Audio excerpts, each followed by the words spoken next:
I was excited all day. I even dressed up like Peter Pan. I wore my green shirt. Is that what you're doing? I wore my shaggy red hair. That's what you wear every day. Whatever. Hi everybody, welcome back to Two Gay Mats. It's Matt Palmer. And it's Matt Steele. And we just got finished watching the holiday event of the season. I know. We watched NBC's Peter Pan tonight. Live. Let's start. I think we should start with what we enjoyed about the production. Matt Steele, what did you enjoy? List the things you enjoyed the most about NBC's Peter Pan. I didn't know who she was. I didn't know her name. Wendy killed it. Killed it. Everything she did. Killed it. I think she did a great job. Her name's Taylor Louderman? I will find out. Whoever you are, you killed it. I thought she was definitely one of the strongest. I felt like she was a little whiny.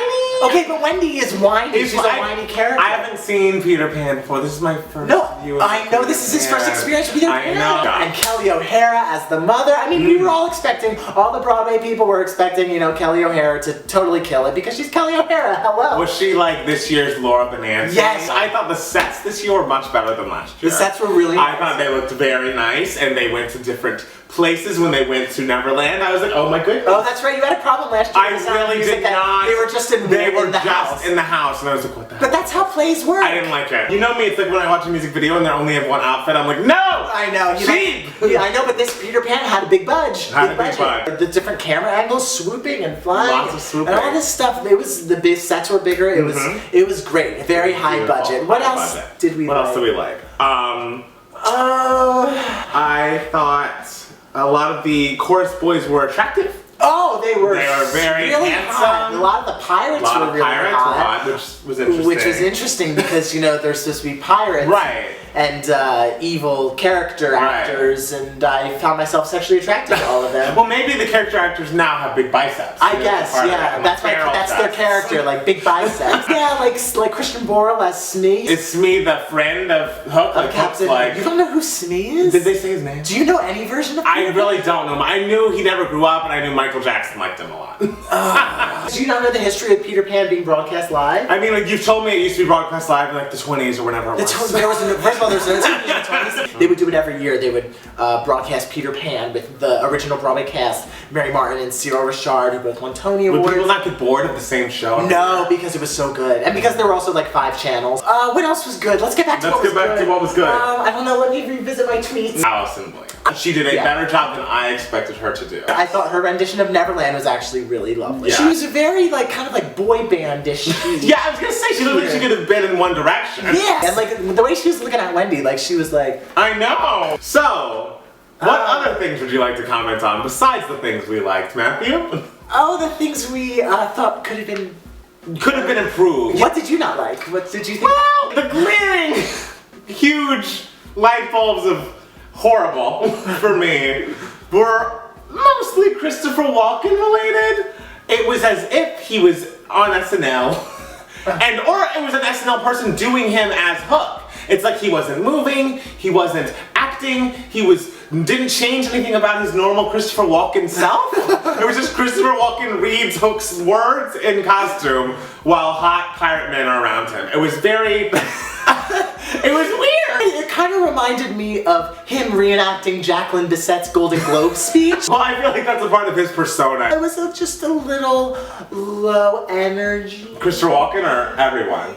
Well, I don't know, I feel like everyone was kind of told like, oh, well, this is TV, so it has to be, you know, more subtle and everything. But like, if it's something that's like filmed live like this, then it's basically kind of like theater. Yeah. So you can raise the energy up a little bit. Just because we're getting some close-ups doesn't mean this isn't clearly theater. Like this is a theatrical production that's just made for television. That's my words of advice for the next year. What do you think about the Lost Boys costumes?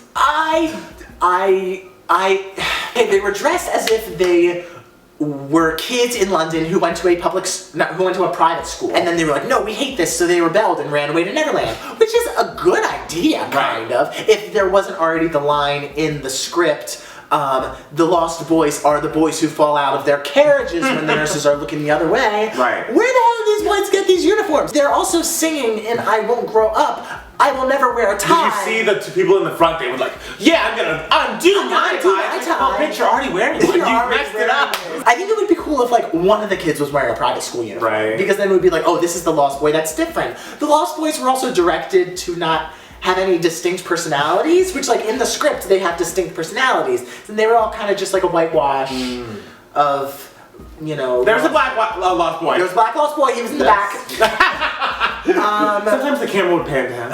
Yes. How did you feel about the Native Americans? I thought it was odd when they had some people, like the white people, painted. Not fully painted, like not a full paint, like brown face situation. But it was very like, ooh, we have dirt lines. Yeah. All the old theater queens out there, we all love Ugga, we all understand and everything, but you gotta understand, we can look at it in the past and be like, this was great, but it cannot be done now. It's a different time. We have to understand it's a different time, so let's just put that out. Because the first one, they were skipping around going Ugga meatball, Ugga wigwam, you know, which was iconic, but culturally ignorant. And so with each revival, it was, you know, made less and less racist, a little more culturally aware of Native Americans, as I think is a better term. But I just like, I don't know, when you got white guys like painted brown and like Asian guys as Native Americans, like, and it always felt like kind of it's still racist. I don't know. It always felt like the white guys were in front too. The white guys were like, maybe I was being sensitive, but I was like,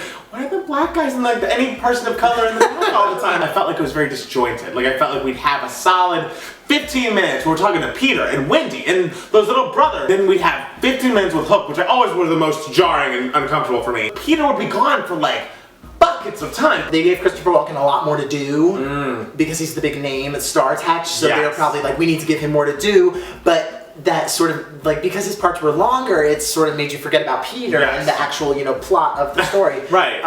So that was, like, they gave Captain Hook a whole other number in the beginning with, like, these tap dancing pirates. It's that was weird. I didn't like the fight song either with Peter and Hook. That's a new song you said. Oh, that fight song, yeah, that's a new song. Oh, we're fighting. It's like, if you land, I'll catch ya. It's like, what are we doing? Yeah, none of the new songs really worked that well, except for, like, Wendy's new song worked well. The song she had on the boat. Oh, I thought that whole scene was nice. Right? When they were on the boat, and I was like, oh, Wendy, you better telling you, Wendy killed it. The dancing was so, like, gimmicky. There weren't as many handstands as I expected it to be, because Rob Ashford loves handstands. But like the song Wendy, in the original production, they would build a house around her, and it would just be like, they would just like skip around and like build a house out of like sticks and stuff like that and paint it. For this one, they, instead of building a house, they went down into their house to clean their house for her, which is like, okay, where are they going with this? Right. And then they had a bajillion mops and everything, and I was just like, oh, it's because they want to have a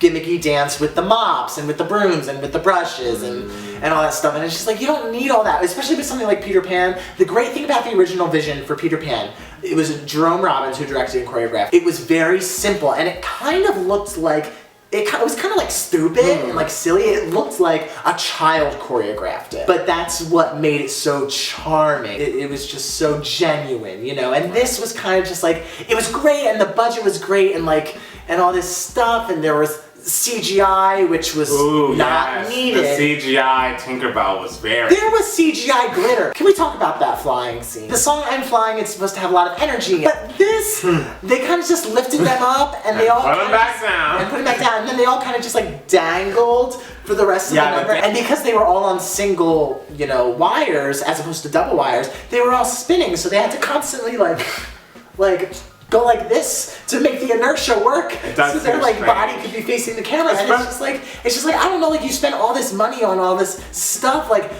but it looked like they choreographed the flying sequence like 30 minutes before the show. But you know, overall, I have to say, I had a blast. I had a blast on Twitter when it was airing on the East Coast. I had a blast on Twitter when it was airing on the West Coast. A lot of people call it like, oh, you're just watching this so you can hate watch it and everything. And it's just like, yes, I criticized it and I made a couple jokes and everything about like parts that were bad. I did say some good things, because there were obviously good things.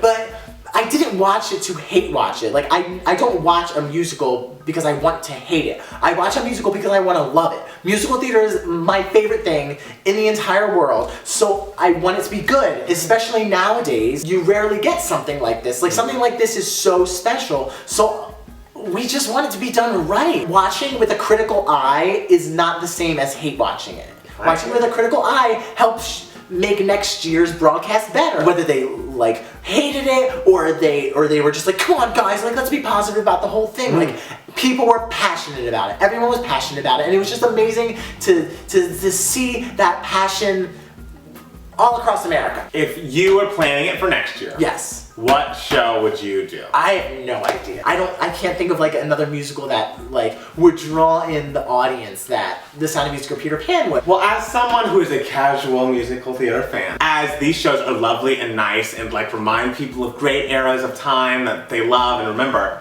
personally for me, shows like Les Mis, which are just a little, just teensy bit edgier. I feel like that would draw a lot of people because people know those shows pretty well. Like everyone loves Les Mis. I don't know. I had a great time. I was excited for it all day, and like that's what matters. It doesn't matter that I didn't think most of it was good. like because you know what? I'm excited for there to be a next year. Right. Tell us what your favorite and least favorite parts of Peter Pan were. Did you watch tonight? How did you feel personally as a viewer? Yeah. And thank you for watching our little video about it. Yeah, thank you. Hope you enjoy our reviews. I didn't have as much to say again because I don't know the show very well. I know you. I guess I'm just too young. I guess I'm just more cultured. Oh, I don't know, baby. Follow us on Twitter. Yes. It's Matt Palmer. And it's Matt Steele. And we'll see you next week with a brand new 2-game match. Yeah, totally. All right, bye, y'all. Happy Bye. Peter Pan. Happy Peter Pan Day.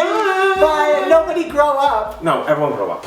That was dumb. The whole fairy thing was stupid. He didn't too. clap.